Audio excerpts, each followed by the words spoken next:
She had it all: beauty, trophies, cameras flashing in every room. A 6-year-old crowned queen of every stage she stepped on. Her home, a mansion, her parents, respected.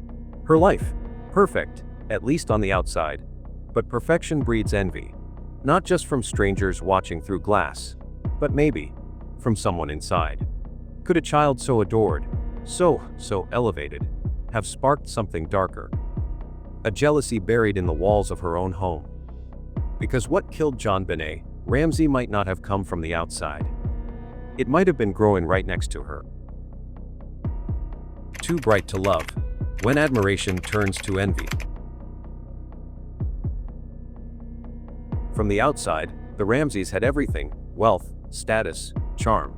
Their life in Boulder, Colorado, was picture-perfect: a mansion dressed for the holidays, matching family outfits on Christmas cards, and a daughter who seemed born to shine.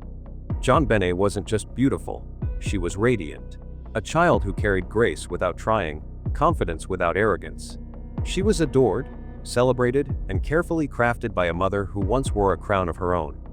But true light doesn't just illuminate, it casts shadows. In school, JonBenét was gentle, humble, and grounded. No one knew she was a pageant queen. At home, she was bold, restless, unafraid. She climbed trees, dove headfirst into pools, demanded silence for her pretend shows in the living room. She didn't ask to be the center of attention. She simply was, not because she tried, because she couldn't help it. And that's what made her dangerous, not to the world, but to someone watching. Because in families built on perfection, the brightest one in the room often becomes the one most resented, not for what they have, but for how effortlessly it all seems to come. Maybe someone close couldn't take it. Maybe her light became too blinding. And maybe that's where the cracks began. Not from outside, but from somewhere much closer. Just 3 days before her death, on December 26, JonBenét Ramsey stood beneath the synthetic glow of shopping mall lights, performing once more for a crowd of strangers. It wasn't a national competition, it wasn't broadcast, but it didn't matter. To her, every stage held weight, every spotlight was hers to claim. This wasn't an isolated performance. It was another brick in the monument being quietly built around her, a growing legend of talent wrapped in rhinestones and pageant ribbons. What set JonBenét apart wasn't just her grace under pressure, but how natural it all seemed. While other children hesitated, second-guessed, forgot lines or froze, she moved like she belonged, not just on that stage, but in the center of attention. And the world around her seemed to agree. The clothes she wore weren't afterthoughts, they were statements. Pam Griffin, her longtime designer, crafted each garment with the precision of a couturier and the emotional investment of a guardian. These weren't off-the-rack dresses. They were handcrafted works of costume art, adorned with delicate lace, intricate beadwork, and glimmering sequins that caught light from every angle. Some pieces reportedly cost up to $600, and every thread carried the weight of preparation, ambition, and presentation. But on JonBenét, nothing ever looked forced. She wore gowns as if they were part of her, like fabric was just an extension of spirit. When she stepped onto that mall stage, she wasn't just performing. She was reaffirming the image everyone had come to expect. The little girl with the grown-up poise. The darling of Boulder. The child star who didn't stumble. But here's what many missed: that level of polish didn't erase the danger. It invited it. Because every moment she was seen, she was also watched. By strangers, by competitors, by people close enough to smile and close enough to hate.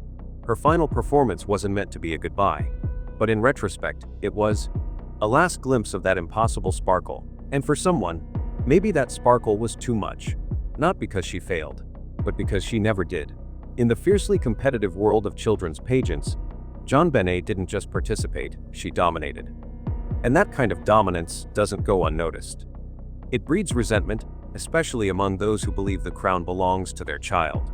Eleanor Von Dyke, a long-standing pageant organizer, admitted in a 1997 Newsweek article that some mothers withdrew their daughters from competitions the moment they learned JonBenét had entered. Not because they disliked her, but because they knew she would win. Her presence didn't just shift odds, it shattered expectations. One child, barely 6, made season-paid families second-guess years of investment. At the Sunburst pageant in 1996, pageant mentor Susan Gosney recalled how attention naturally funneled toward JonBenét. It wasn't calculated. It wasn't rehearsed. But the result was the same: all eyes drifted to her. And in a space where mothers measured their child's worth by trophies and sashes, all eyes were often interpreted as everyone else lost. This environment turned tense, cutthroat, even toxic. Jon Ramsey, in a 1998 interview, described how some parents became fixated on victory, obsessing over scores and placements to the point where, as he put it, it created unhealthy emotional pressure. That pressure didn't just stay between mother and daughter. It bled into social dynamics, sideways glances, whispered critiques, envy dressed up as politeness. Even Patsy Ramsey, herself once a queen on the same stage, began showing signs of guardedness. Gosney described an incident where she simply asked about JonBenét's dress designer. Patsy's response wasn't warm. It wasn't proud. It was cold. As if sharing the name of a seamstress could somehow dilute their competitive edge. That moment, brief but telling, exposed an underlying fear that someone might steal what they had crafted. Because in pageants, appearance is everything. And JonBenét's appearance, her beauty, poise, and effortless charm, wasn't just admired. It was envied, quietly, sharply, by other mothers, by rival families, by children who didn't yet know how to name what they felt, but could feel it all the same. And envy, in a room full of trophies and sequins, doesn't always stay on the stage. Sometimes, it follows you home. The spotlight that crowned JonBenét Ramsey also cast her into a perilous arena far beyond sequins and smiles. Beauty pageants, especially high-profile circuits like Sunburst, which featured up to 200 contestants per event, weren't just family gatherings. They were pressure cookers of ambition and silent warfare. Each child became both performer and pawn in a parental game of prestige, where glitter masked aggression and every flashbulb captured more than just innocence. But what unfolded beneath the surface was darker still. Within online forums like web sleuths, seasoned observers began to raise alarms as early as 1999. The videotapes of child pageants, meant to preserve memories, had found their way into illicit markets. Circulated without consent, edited without context, these tapes became commodities for individuals with malicious intent. JonBenét's performances, polished and perfectly staged, were no exception. Her radiant stage presence, captured in countless home videos and promotional footage, wasn't simply admired by legitimate audiences. It may have attracted predatory eyes, turning what should have been cherished keepsakes into tools of exploitation. The threat wasn't theoretical. It was ambient. A child like JonBenét, widely photographed, prominently featured, and unmistakably adored, stood out not only among her peers, but to outsiders watching from the dark corners of society. Unlike other contestants, her image wasn't confined to the stage. It lived on flyers, newsletters, VHS tapes, accessible, reproducible, vulnerable. And in environments like Sunburst, where hundreds of families competed, jealousy was inevitable. But the greater danger didn't always come from losing mothers or rival children. Sometimes, the real threat came from someone who wasn't supposed to be there at all. Someone who wasn't clapping for the costumes or cheering the choreography. Someone who watched the performances, not for beauty, but for opportunity. Because once a child becomes a symbol of perfection, of beauty, of fame, she stops being just a daughter. She becomes a target. They were girls in tiaras, dresses stiff with toll, smiles rehearsed, each of them chasing the same crown, each of them learning, far too early, what it meant to stand under lights and be judged. Thumper Gosney remembered the laughter, not the competition. She and JonBenét played Barbie dolls together between rounds at Sunburst 1996. Not rivals. Just 6-year-olds in sparkly heels. Now a hairstylist, she still carries those memories like glass ornaments, delicate, frozen in time. Brandy V danced beside JonBenét, posed with her for a photo at the Ramseys' Christmas party, just days before the world shattered. She's now a preschool teacher, someone who builds soft, safe spaces for children who will never know that kind of danger. Brienne Grigo, another Little Miss Colorado, recalled JonBenét not just as a pageant peer, but as a spark radiant, wild with energy. Today, she teaches high school history, using tattoos as storytelling tools, reminding her students that the past always leaves a mark. They all say the same thing: JonBenét was kind, bright, larger than life. But in the world they shared, where toddlers wore mascara and trophies mattered more than childhood, the line between admiration and envy was always blurred. Not every little girl could shine that bright. Not every mother clapped for another's win. And when one child collects too many crowns, too many stares, too much applause, it doesn't just stir admiration. It stirs something else, even in silence, even in lace. Competition never leaves empty. Sometimes it leaves resentment. And in a world built on sparkle, not everyone plays fair. Trophies and threats. Not everyone plays fair, and sometimes, they don't just break the rules, they rewrite them in blood.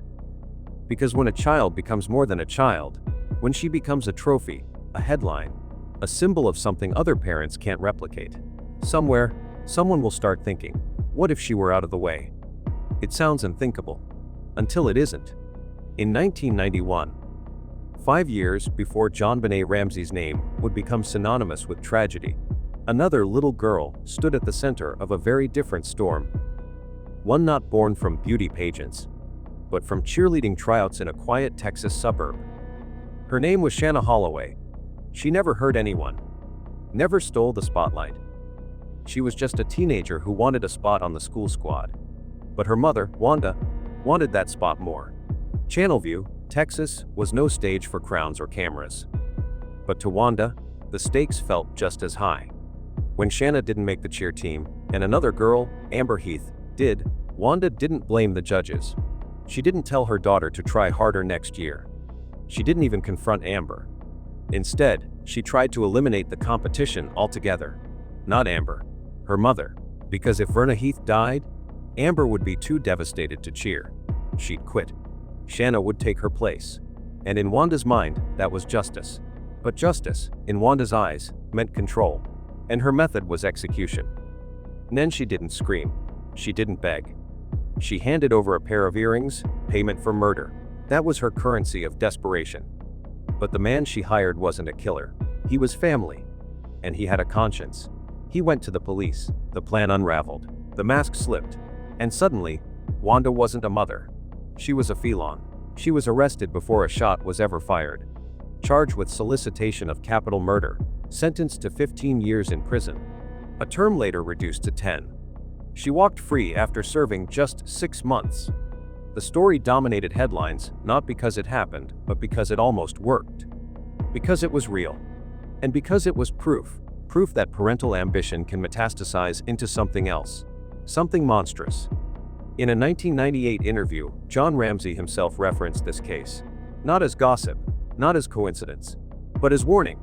He'd seen what the public wouldn't, the intensity that built behind the curtains of every stage his daughter walked onto. The stares, the tension, the subtle warfare of mothers pretending to clap while hoping their daughters would outshine JonBenét. In his words, it wasn't just envy, it was obsession. And obsession, he warned, could kill. Jon didn't say a name, he didn't accuse, but the implication hung in the air like gunpowder. That somewhere, perhaps in one of those pageants, maybe in a dressing room, maybe even behind a lens, someone watched JonBenét, not with admiration, but with calculation. Someone might have seen her not as a child, but as a rival, a threat, a reason to stop clapping. But unlike the Holloway case, no one ever stepped forward. No accomplice came clean, no recording was found, and no earrings were offered as blood money. JonBenét's case had all the pressure, all the eyes, but none of the clarity. Still, the resemblance was hard to ignore. Wanda Holloway didn't act in the heat of a moment. She planned. She strategized. And she targeted a mother, not a child, because she believed that hurting a parent would break the daughter. It wasn't about violence. It was about leverage. And that raises another question. What if someone watching JonBenét wasn't trying to win a crown, but trying to destroy the family that always did? The connection might be speculative, but the precedent is undeniable. The Wanda Holloway case, just 5 years earlier, revealed the raw nerve under the surface of child-centered competitions. The parents weren't just participants, they were players. and sometimes predators. Wanda didn't wear sequins. She wasn't in a pageant hall, but she moved through the same emotional landscape, same ambitions, same quiet fury. And in that sense, her story didn't just warn, it mirrored. A mother projecting her dream onto a daughter. A rival who stood in the way. A world where losing was not an option. And a child who never asked to be a symbol, only to become the one sacrificed for it. Because in places where little girls perform under lights, it's not always the stage that's dangerous. Sometimes, it's the audience. But in Boulder, there were no earrings exchanged. No confession tapes. No last-minute whistleblower. There was only a 6-year-old star, lying lifeless in a basement, and a world of unspoken rivalries above her. And while the Holloway case showcased ambition weaponized by blood ties, the whispers around JonBenét's death suggested something quieter, more corrosive. A tension not shouted in anger, but whispered through back rooms and sidelong glances at dressing tables. Jealousy doesn't always raise its voice. Sometimes, it just stands still, smiles politely, and memorizes every step someone else takes. Among the names floated in the murk of suspicion was Randy Simons, a photographer with professional access to the most visible child on the circuit. He had taken portraits of JonBenét in June 1995, just a year and a half before she was killed. To some, he was just a man with a camera. But to Pam Griffin, the woman who designed JonBenét's pageant dresses, his behavior didn't fit. After JonBenét's murder, Simons reportedly made tearful phone calls, loudly declaring his innocence unprompted.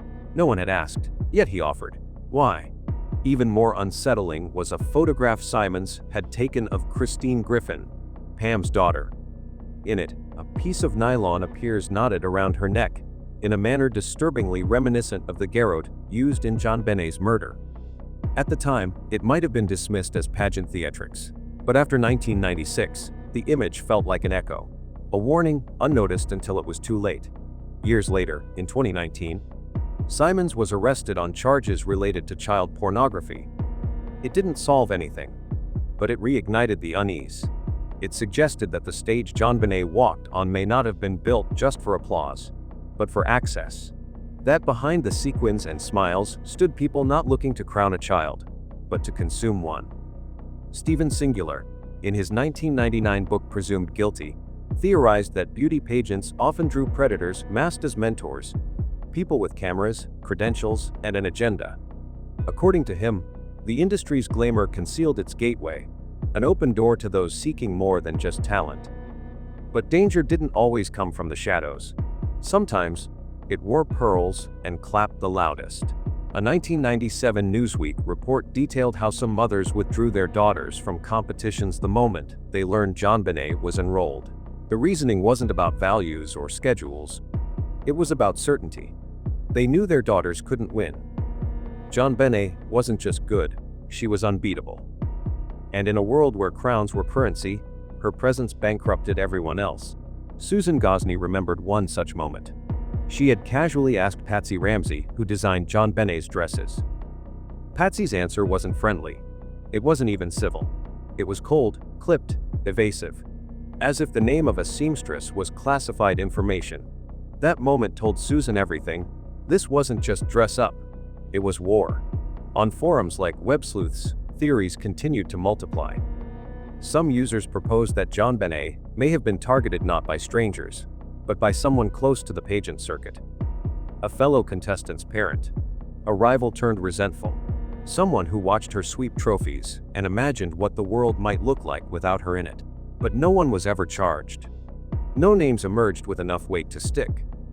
No evidence materialized that connected envy to action. The pageants, the photographers, the rivalries, they all remained shadows. Heavy with suggestion, hollow of proof. Yet the implications were chilling. In the years that followed, pageant insiders would insist that JonBenet's murder had changed everything. That security increased. That families grew cautious. But nothing could erase the truth in an industry built on exposure. JonBenet had become overexposed, not by accident, but by design. And that design, glittering, ambitious, dazzling, may have drawn the wrong kind of attention. Not because she lost, but because she never did. Envy, in the world of children's pageants, doesn't always announce itself. It doesn't need to.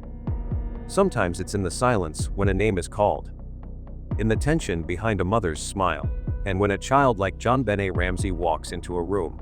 All eyes shift, not by force but by gravity. That gravity pulled admiration. It also pulled something darker. In a Newsweek article dated January 13, 1997, Eleanor Von Dyke, a seasoned pageant organizer, confessed that some mothers would immediately pull their daughters from competitions the moment JonBenét's name appeared on the roster.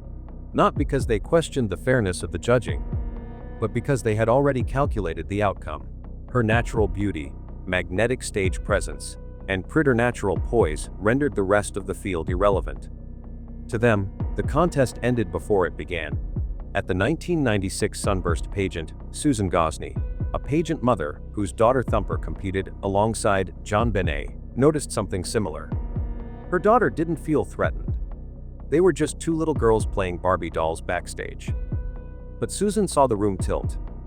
She saw the judges lean in, the cameras linger, the audience hush just a little longer when JonBenét performed. It wasn't arrogance, it was inevitability. And inevitability, in a competitive arena, breeds unease.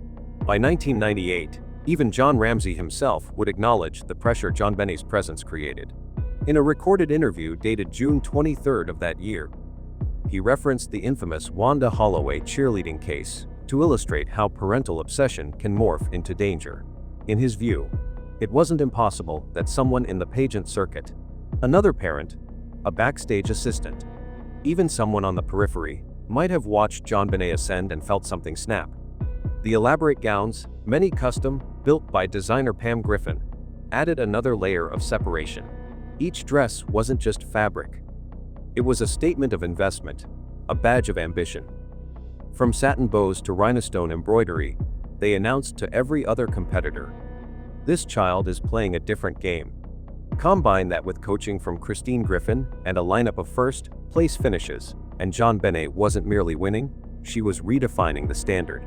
That kind of dominance, at any level, isolates. At age 6, she stood not among her peers, but above them. Thumper Gosney, now a hairstylist far removed from that glittering stage, once recalled those early days with warmth. But even she admitted that behind the tiaras and toy makeup kits, tension lingered. Her mother had seen it. The awkward glances, the guarded interactions, the conversations that shifted when JonBenét entered the room. The environment may have been wrapped in innocence, but its undercurrents were anything but. And while most children couldn't name the unease they felt, their mothers could. So could anyone watching closely. JonBenét, by her very excellence, became a mirror. To some, she reflected pride and possibility. To others, inadequacy and failure. And in a world where reputations are built on trophies and futures are imagined in sequins, it wasn't unthinkable that someone might want to shatter that mirror, not for who she was, but for what she represented: unreachable perfection, unbeatable grace. A threat that didn't need to speak to be heard. But envy alone doesn't light the match. Pressure does. And in the competitive universe JonBenét inhabited, that pressure didn't come from the children. It came from the adults standing just off stage. Parents didn't just watch, they managed. In pageants like Sunburst, where over 200 contestants might fill a single ballroom, the drive to win became a proxy for parental worth. Success wasn't just about crowns. It was about control. And some mothers, when they felt that slipping, turned cold. Patsy Ramsey was no exception. To some, she was gracious. To others, guarded to the point of arrogance. Susan Gosney, mother of fellow contestant Thumper, recalled a brief but telling interaction. When she casually asked who designed JonBenét's dazzling pageant gown, Patsy's demeanor shifted. Her smile faded. Her tone went flat. She refused to share the name, as if revealing a seamstress could jeopardize her child's edge. It wasn't just a dress. It was strategy. And in that moment, the room understood this wasn't just parenting. It was warfare, sequined and smiling.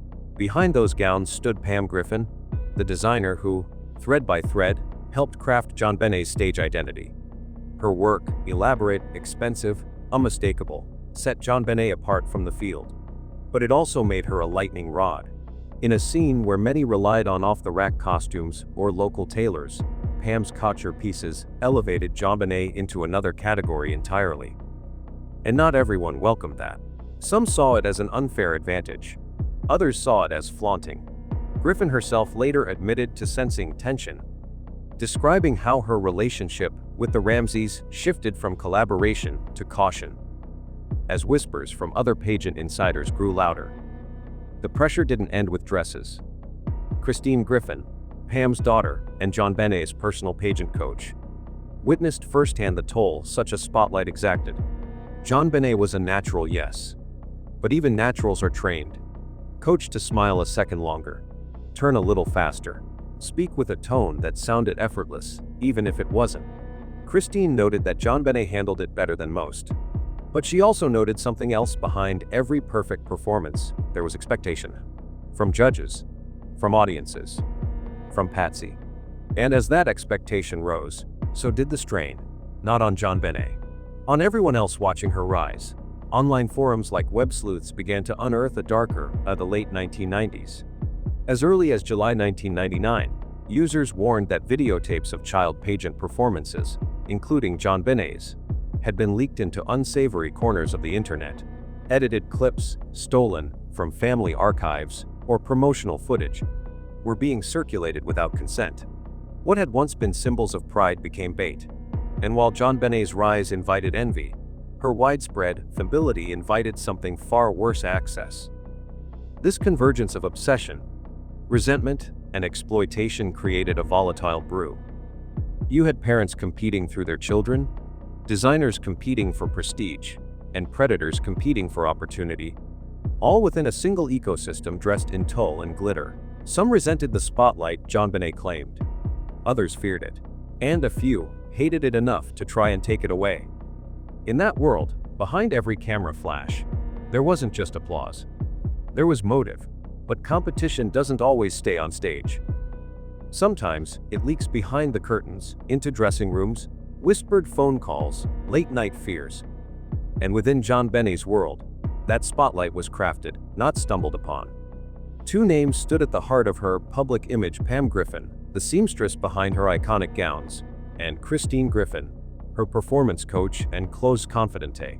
Together, they weren't just support figures, they were architects of the star JonBenét became. Pam's dresses didn't blend in, they captivated. Hand-sewn, custom-fitted, each piece sometimes costing over $600, these garments were works of pageant armor, sparkling with sequins, stitched with ambition. On stage, they elevated JonBenét above her peers. But off-stage, they stirred discomfort. Among mothers navigating the same contests, whispers grew louder: too polished, too perfect, too much. Pam later admitted sensing the tension. Not open hostility, but a shift in tone. Eyes lingering too long, questions asked with too much edge. In a space where even a hair ribbon could be grounds for envy, her elaborate creations became a double-edged sword, celebrated and resented in equal measure. Christine Griffin, meanwhile, wasn't just a coach. She was JonBenét's mentor, someone who helped shape the walk, the poise, the presence. She didn't push too hard, JonBenét needed little prompting, but she refined what was already there. Christine spent hours rehearsing routines, adjusting posture, perfecting turns. But after the murder, everything changed. She stopped coaching, refused to profit from JonBenét's memory, turned down media deals, yet the case haunted her. In interviews, she spoke of nightmares, visions of the killer's shoes, cold floors, footsteps in the dark. She believed whoever did it knew the Ramsey home intimately. It wasn't random, she insisted. It was someone who had been inside. Then came Randy Simons. Introduced to the Ramseys by Pam Griffin, Simons photographed JonBenét in June 1995. At first, he was just another professional with a camera. But after her death, his behavior unraveled. He called Pam, sobbing hysterically. Not with condolences but fear. "They're gonna kill me," he said. "I didn't kill JonBenét. No one had accused him. Not yet." But his words raised red flags. Later, Pam recalled finding an old photograph of her daughter Christine holding a kite, with a nylon string nearly identical to the garrote used in the murder. That detail, alone, was chilling. But in 2019, Simons was arrested on unrelated charges, possessing child pornography. For some, it was too much coincidence.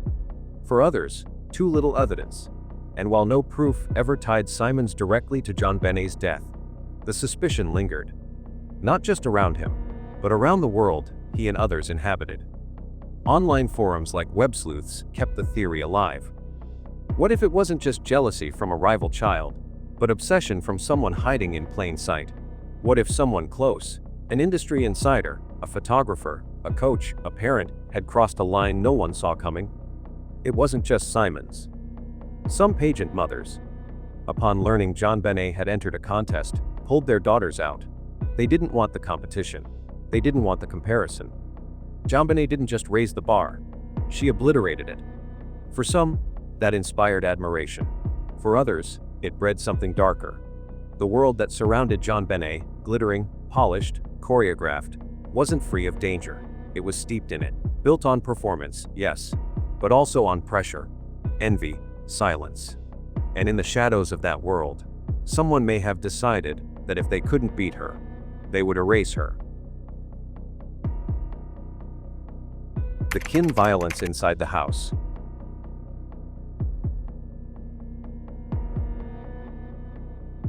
The involvement of Patsy Ramsey in JonBenét's participation in child beauty pageants has drawn significant criticism, with many arguing that her actions had detrimental effects on her daughter's well-being. From the age of 4, JonBenét was immersed in the competitive world of pageants, a pursuit driven largely by Patsy, a former Miss West Virginia who viewed these events as opportunities for her daughter to shine. However, her approach often placed undue pressure on JonBenét, subjected her to age-inappropriate styling, pushed her into an overly mature environment, and exposed her to public scrutiny that carried significant risks. Patsy's tendency to see JonBenét as an extension of herself, coupled with conflicting parental perspectives on the sexualization of their daughter's image, further complicated the dynamic, raising questions about whether her actions compromised JonBenét's childhood and safety. One of the primary concerns was the intense pressure Patsy placed on JonBenét to participate in pageants. Friends and acquaintances noted that JonBenét, at just 6 years old, had little say in the matter.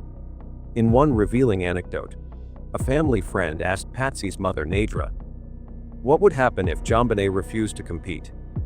Nadra's response was stark: they would tell her she had to do it. This suggests Patsy, influenced by her own pageant background, prioritized the competitions over her daughter's autonomy. A dance instructor who worked with JonBenét observed that Patsy lacked balance, treating the pageants as her own stage rather than a fun activity for a young child. This dynamic turned JonBenét into a vessel for Patsy's ambitions, with the mother seemingly reliving her own pageant days through her daughter's performances. The styling choices Patsy made for JonBenét were another point of contention, as they often transformed the 6-year-old into a figure far beyond her years. JonBenét was frequently dressed in elaborate outfits, including bikinis and off-shoulder dresses, with heavy makeup and dyed hair to achieve a polished look. At one pageant, she appeared on stage with curled hair, bright lipstick, and poses that mimicked adult models, prompting some to compare her to a baby Marilyn Monroe or a little Lolita. These images unsettled observers, including a Denver prosecutor who remarked that they exploited JonBenét, stripping away her childhood innocence. Patsy, however, insisted that the pageants were merely dress-up fun, a claim that clashed with reports that she had JonBenét's hair bleached for a more uniform color and allowed her to perform suggestive dance routines, such as singing and moving in ways that the media later criticized as overly sensual for a child.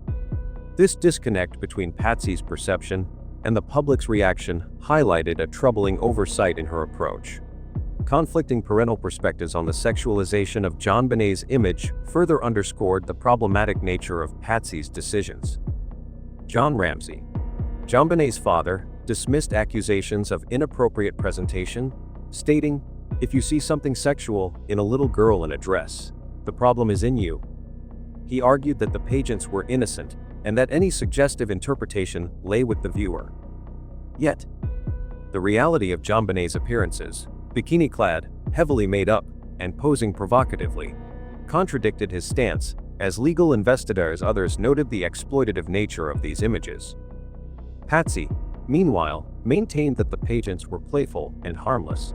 But her actions, such as approving sensual performance routines, suggested otherwise. These routines, captured on video, were heavily exploited by the media after JonBenét's death, amplifying public criticism and raising questions about why Patsy did not anticipate the potential for misinterpretation. The age and intensity of JonBenét's activities also raised concerns about the loss of her childhood. At just 6, she was enrolled in a whirlwind of adult-like endeavors: tap dancing, piano, violin, acting, pageant competitions, parade appearances, and professional photo shoots. This rigorous schedule left little room for typical childhood play. A former babysitter recalled JonBenét once saying, "Eating McDonald's makes you fat," a statement that revealed an unsettling awareness of beauty standards for a child her age. Many questioned whether JonBenét was pushed into a mature environment too soon, with her parents insisting she loved it despite signs of strain. The constant demand to perform at a high level, coupled with the need to maintain a perfect image, likely placed significant emotional and physical pressure on her, robbing her of a carefree childhood. Patsy's tendency to view JonBenét as an extension of herself was another troubling aspect of her approach. In interviews and accounts from acquaintances, Patsy was described as living out her pageant dreams through her daughter, treating JonBenét as a perfect version of herself. One observer noted, the pageants were Patsy's gig. JonBenét was her alter ego. This dynamic suggested a blurred boundary between mother and daughter, where Patsy struggled to see JonBenét as an independent individual.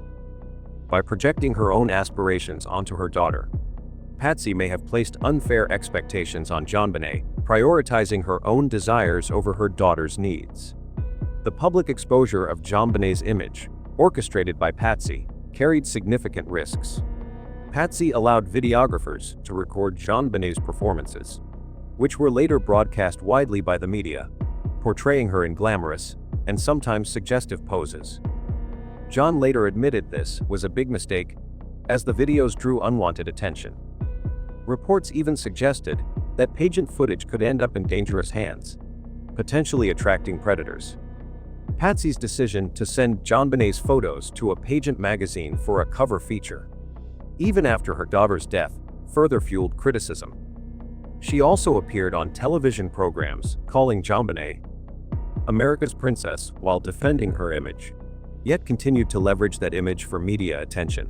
This willingness to exploit JonBenét's likeness, even posthumously, was seen by some as a continuation of the same public exposure that had made her vulnerable during her life. Patsy's actions, while likely driven by love and ambition, often prioritized pageant success over JonBenét's well-being. The pressure to compete, the mature styling, the grueling schedule, the projection of her own dreams, and the unchecked public exposure created an environment that many viewed as harmful. A family friend once described Patsy as treating JonBenét as her best friend, a role that placed an undue burden on a young child to fulfill her mother's aspirations. These choices not only shaped JonBenét's brief life, but also sparked ongoing debates about the dangers of child pageants and the consequences of parental ambition overriding a child's needs. Conflicting parental perspectives on the sexualization of JonBenét's image further underscored the problematic nature of Patsy's decisions.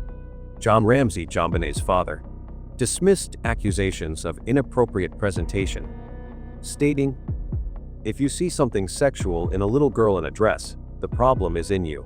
He argued that the pageants were innocent and that any suggestive interpretation lay with the viewer. Yet, the reality of JonBenét's appearances, bikini-clad, heavily made up, and posing provocatively, contradicted his stance, as legal investigators and others noted the exploitative nature of these images. Patsy, meanwhile, maintained that were playful and harmless, but her actions, such as approving sensual performance routines, suggested otherwise.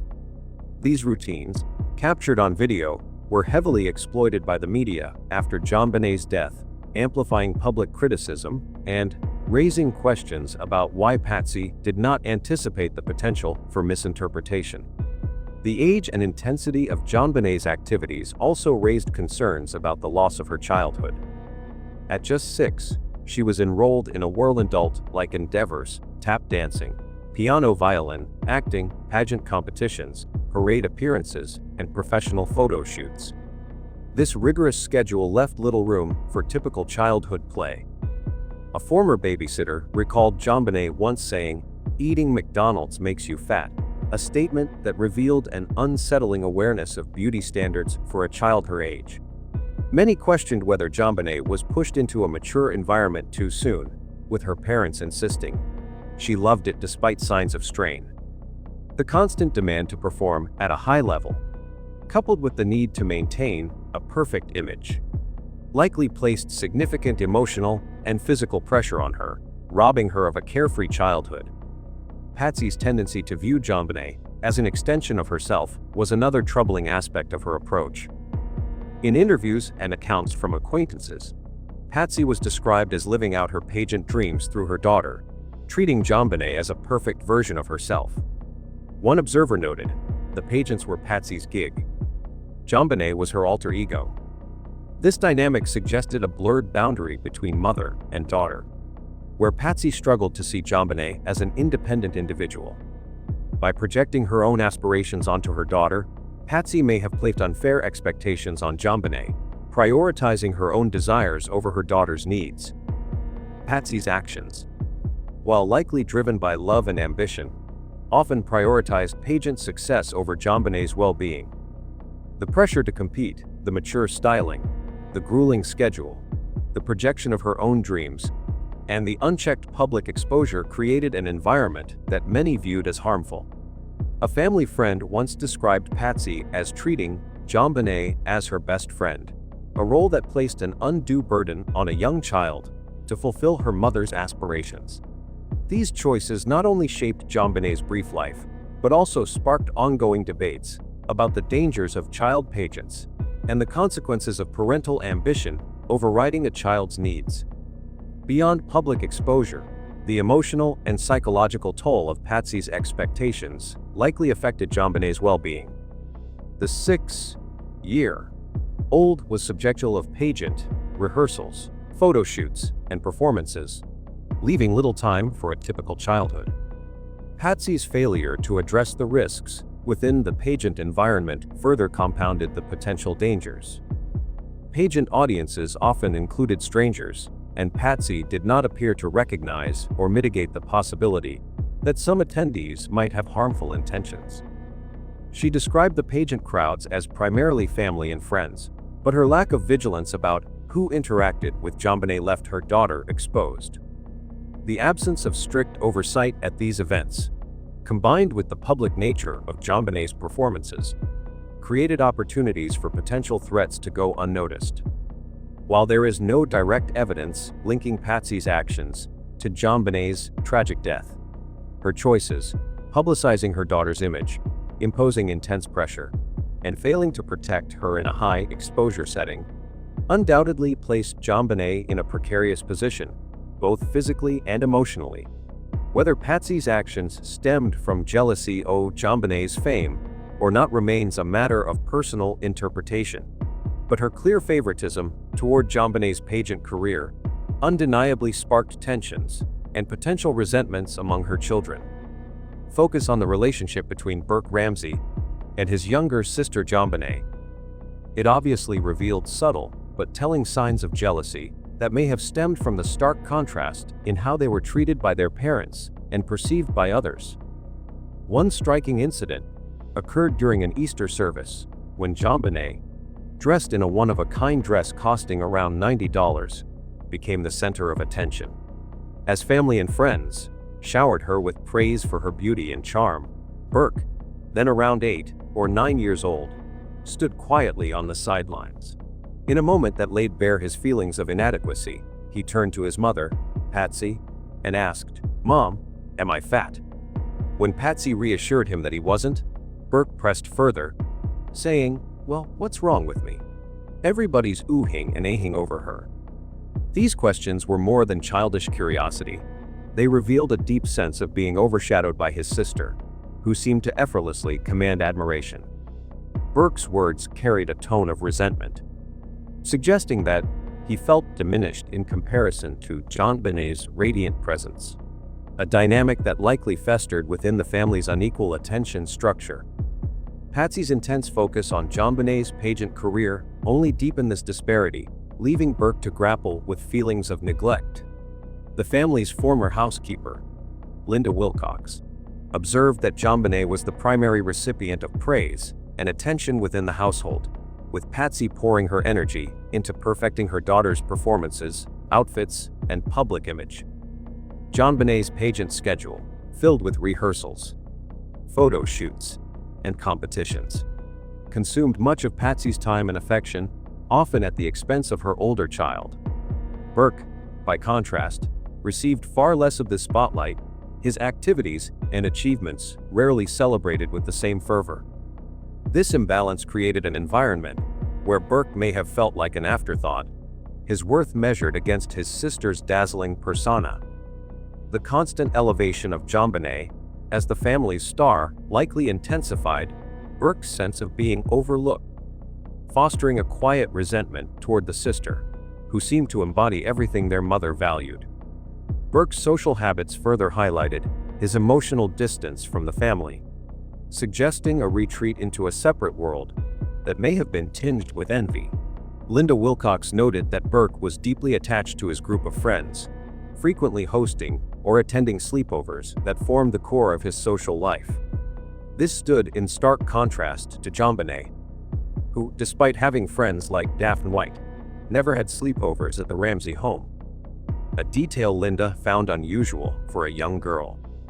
While JonBenét's life revolved around public performances and the pageant circuit, Burke is private, centered on his friends and activities, like playing with his train set in the basement.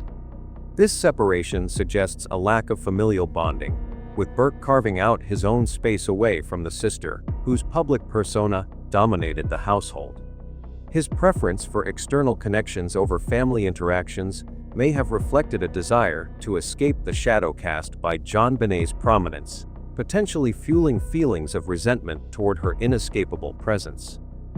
The overall atmosphere in the Ramsey home, as described by Linda Wilcox, underscored the emotional disconnection that may have amplified Burke's feelings of envy.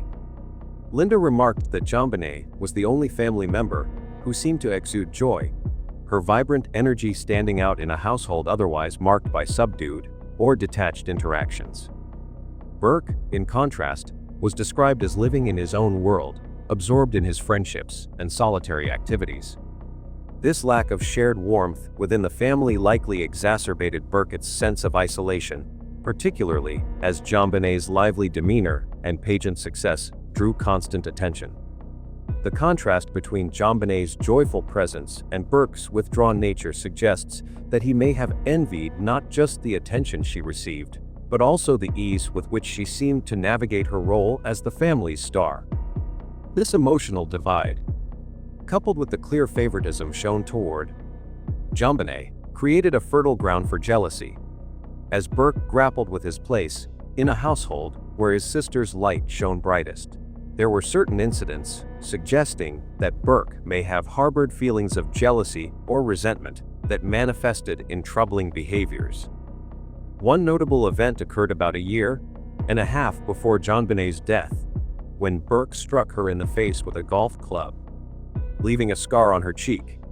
The family described it as an accident, claiming JonBenét walked into the path of Burke's swing during a practice session in the summer of 1993. Patsy recounted how JonBenét was rushed to the emergency room with bruising around her eye, though no serious damage was reported. However, a family friend painted a different picture, suggesting Burke deliberately hit JonBenét in a moment of lost temper during an argument. This account, shared years later, sparked debate about its accuracy, as the friend wasn't present at the time, but it raised questions about whether Burke's actions reflected deeper frustrations or animosity toward his sister. Further concerns arose from reports of Burke's scatological behavior, which some interpreted as a sign of psychological distress or resentment. The family's former housekeeper claimed to have found a large mass of feces, described as the size of a grapefruit, on JonBenét's bed, attributing it to Burke.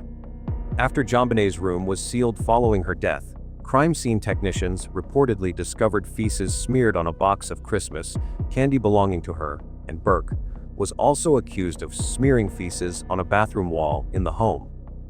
Additionally, the housekeeper noted instances where Burke left feces in a toilet without flushing, a habit she found unusual.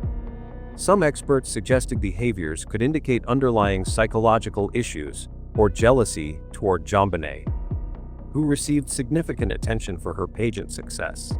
However, no formal psychological evaluation confirmed such issues, and it remains unclear whether these actions were specifically directed at or simply part of Burke's personal habits, possibly exacerbated by stress within the household. Burke's behavior during interviews after JonBenét's death also raised eyebrows, as he appeared unusually detached for a 9-year-old who had just lost his sister. In a session with a child interview specialist 2 weeks after the murder, Burke seemed cheerful, expressing no concern for his own safety and stating that he was going on with his life. This demeanor struck some as odd, as most children in similar circumstances would display grief or anxiety.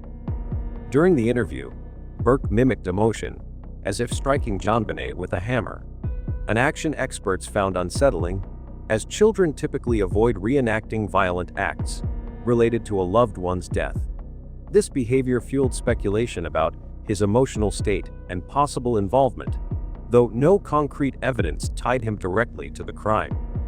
Some theories suggest Burke's detachment, and these actions could reflect suppressed anger or unresolved feelings toward JonBenét, possibly rooted in the attention she commanded. Speculation about Burke's jealousy often centers on the family's dynamics, particularly the favoritism shown toward JonBenét. Her mother's intense focus on her pageant career, where she was celebrated as a star, left Burke in the shadows, as evidenced by his pained questions during an Easter service, when JonBenét received widespread praise. This disparity likely fostered feelings of inadequacy, which psychological research on sibling rivalry suggests can lead to resentment or, in extreme cases, aggression. Studies indicate that children aged 8 to 10, like Burke, may struggle to regulate intense emotions, such as jealousy, especially when they perceive a sibling as receiving more parental resources.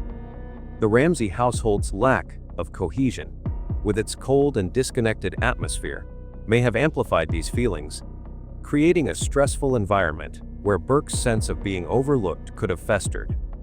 With the negative signs above, many people believed in a chilling theory that Burke Ramsey's jealousy toward his sister JonBenét may have led to her death posits. A troubling scenario where a 9-year-old boy, feeling overshadowed and resentful, acted impulsively or violently in a moment of emotional turmoil. This hypothesis suggests that the incident took place in the basement, a space where Burke was known to spend time playing with his train set, and where JonBenét's body was ultimately found. The basement, described as dark, cold, and unsettling, was a place JonBenét avoided due to fear, making it an unlikely location for her to venture alone. Burke, however, was comfortable navigating its rooms, including the obscure wine cellar where the tragedy unfolded. This familiarity lends credence to the idea that an altercation could have occurred in a space where he felt at ease, perhaps during a late-night encounter after the family returned from a Christmas party. Several pieces of circumstantial evidence support this theory, painting a picture of a sibling dynamic strained by unequal attention. Burke's feelings of being overlooked were evident in a poignant moment at an Easter service, when JonBenét, dressed in an elaborate outfit, drew widespread admiration. Burke's questions to his mother, "Am I fat? And what's wrong with me?" Everybody's oohing and ahing over her, revealed a deep sense of inadequacy and resentment toward his sister's spotlight.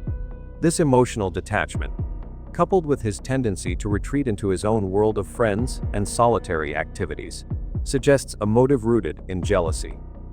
Additionally, the discovery of a bowl of pineapple in the kitchen, which JonBenét consumed shortly before her death, raises the possibility of an interaction between the siblings that night.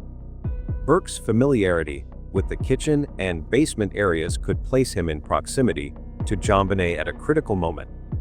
Some investigators have pointed to circular marks on JonBenét's body, speculating that they could have been caused by a toy like a train track piece, an item associated with Burke's basement play area, though this connection remains inconclusive.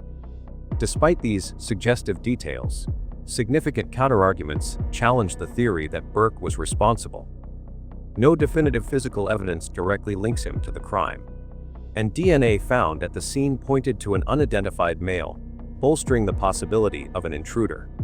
At 9 years old, Burke's physical and emotional capacity to commit such a violent act, particularly one involving a sophisticated garrote, is questionable. The complexity of the murder scene, including the ligature and the staging of the body, seems beyond the capabilities of a child his age. Furthermore, subsequent investigations, including a 2008 DNA analysis, lean toward exonerating the Ramsey family, suggesting that an external perpetrator was more likely. These findings cast doubt on the idea that Burke, driven by jealousy, could have executed such a crime, as the physical and psychological demands appear inconsistent with his age and demeanor. Another layer of the theory involves the possibility of a parental cover-up to protect Burke, if he were involved. The ransom note, with its unusual phrasing and inconsistencies, has been scrutinized as a potential fabrication, possibly crafted to divert attention from an incident within the family. The note's dramatic language and specific demands, coupled with the family's behavior, such as their limited cooperation with investigators, have fueled speculation that the parents may have staged the scene to shield their son. The garrote, an intricate device, and the positioning of JonBenét's body in the basement could suggest an attempt to obscure a spontaneous act, perhaps one committed in a moment of childish rage. The parents' protective instincts, especially in a high-profile family keen on maintaining their public image, could have driven them to create a narrative that pointed away from Burke, redirecting suspicion toward an unknown intruder. The theory that Burke's jealousy led to JonBenét's death remains compelling yet speculative, hinging on emotional and circumstantial clues, rather than hard evidence. His familiarity with the basement, the signs of resentment toward his sister's prominence, and the possibility of a late-night encounter provide a framework for the hypothesis. But the lack of concrete forensic links and the complexities and the crime scene weaken its foundation. The notion of a parental cover-up adds intrigue, suggesting a family desperate to protect one child at the cost of justice for another. Ultimately, while Burke's feelings of being overshadowed may have created tension, the leap to murder requires a level of intent and capability that remains unproven, leaving the theory as a haunting possibility in a case still shrouded in mystery. The tragic case of JonBenét Ramsey remains one of the haunting unsolved mysteries, leaving behind a legacy of questions and lessons about parenting, childhood, and the consequences of ambition. At the heart of this tragedy lies a critical question: was exposing a 6-year-old girl like JonBenét to the high-pressure, competitive world beauty pageant aids a wise choice for her well-being? The pageants, with their demanding schedules, elaborate costumes, and public scrutiny, thrust JonBenét into an adult-like environment that demanded perfection and poise far beyond her years. The decision to immerse her in this world, driven primarily by Patsy Ramsey's passion and vision, raises profound concerns about the impact of such an environment on a young child's emotional and physical safety. The relentless pursuit of pageant success, coupled with the public exposure of JonBenét's image, created vulnerabilities that may have contributed to her tragic fate, whether directly or indirectly. This case forces us to reflect on the responsibilities of parents in balancing their aspirations with the needs of their children, ensuring that ambition does not overshadow innocence. Patsy and John Ramsey's roles as parents are central to understanding the dynamics that shape this tragedy. Patsy, a former beauty queen, saw the pageants as a joyful opportunity for JonBenét to shine. Yet her intense focus often blurred the line between her own dreams and her daughter's well-being. The heavy makeup, suggestive poses, and grueling schedules imposed on JonBenét suggest a lack of consideration for what a 6-year-old truly needed: a carefree childhood filled with play, not performance. John, while less involved, acquiesced to this lifestyle, later admitting that allowing pageant videos to be recorded was a mistake due to the unwanted attention they attracted. His passive role raises questions about whether he could have intervened to temper Patsy's ambitions or protect JonBenét from the risks of public exposure. Both parents, in their pursuit of a glamorous image for their daughter, failed to fully recognize the potential dangers of the pageant world, from emotional strain to the possibility of attracting harmful attention. Their choices, whether driven by love or ambition, created an environment where JonBenét's vulnerabilities were amplified, leaving her exposed in ways they did not anticipate. Whether or not the theory of Burke's jealousy played a role in JonBenét's death, the case underscores that the two greatest victims were the Ramsey children, JonBenét, whose life was cut short, and Burke, who grew up under the shadow of suspicion and grief. JonBenét, robbed of her childhood by a world that demanded she perform as an adult, became a symbol of lost innocence. Burke, sidelined by the attention lavished on his sister, carried the weight of perceived inadequacy, as evidenced by his heart-wrenching questions about why he was overlooked. The emotional disconnect within the family, exacerbated by Patsy's favoritism and John's detachment, left both children vulnerable in different ways.